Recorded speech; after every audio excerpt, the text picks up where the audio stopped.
श्री स्वामी समर्थ. ज्यांच्यावर आपण सर्वस्व अर्पण केले, ज्यांच्या चरणी आपण भक्ती करतो, त्यांच्या समोर आपला असा अपमान झाला, ही गोष्ट स्वामी सुतांच्या मनाला फार लागली. स्वामी सुतांनी अक्कलकोट सोडलं आणि मुंबईचा मार्ग धरला.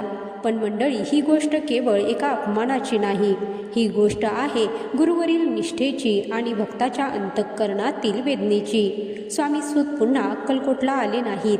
त्यांच्या मनावर या प्रसंगाचा खोल परिणाम झाला आणि पुढे त्यांची प्रकृतीही खालावली.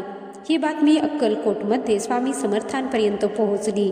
स्वामी सुतांची आई काकूबाईनेही स्वामींकडे विनंती केली की आपल्या मुलाला परत बोलावून घ्या. स्वामी समर्थांनी सेवेकऱ्यांना मुंबईला पाठवले, पण स्वामी सूत अक्कलकोटला परत आले नाहीत. स्वामी सुताची दिवसेंदिवस प्रकृती खालावत होती. स्वामी सर्व हे जाणत होते. शेवटचा निर्वाणीचा इशारा म्हणून त्यांनी सेवेकऱ्यांना पाठविले आणि निर्वाणीचे सांगितले, आता जरी नये सत्य तरी तो भरुनी यथार्थ ठेविली ती उडवू का. याचा अर्थ स्पष्ट होता आणि याचा अर्थ स्वामी सूत यांना सुद्धा समजला होता. तरीही ते आले नाहीत. मंडळी, स्वामी सुतांच्या मनातील वेदना किती खोल होती याची कल्पना यावरून येते.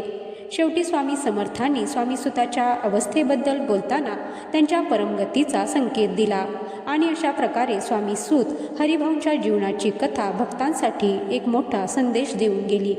स्वामी सुताची आई अक्कलकोटमध्ये राहत होती. तिने स्वामींना प्रश्न केला की सूत तुमचा परमभक्त असूनही तुम्ही त्याला का नाही वाचवलं? तो अकाली मरण का पावला? मग तुम्हाला जे मानतात, तुमची भक्ती करतात, त्यांचे तारण कसे होणार? त्यांना आधार कोणाचा?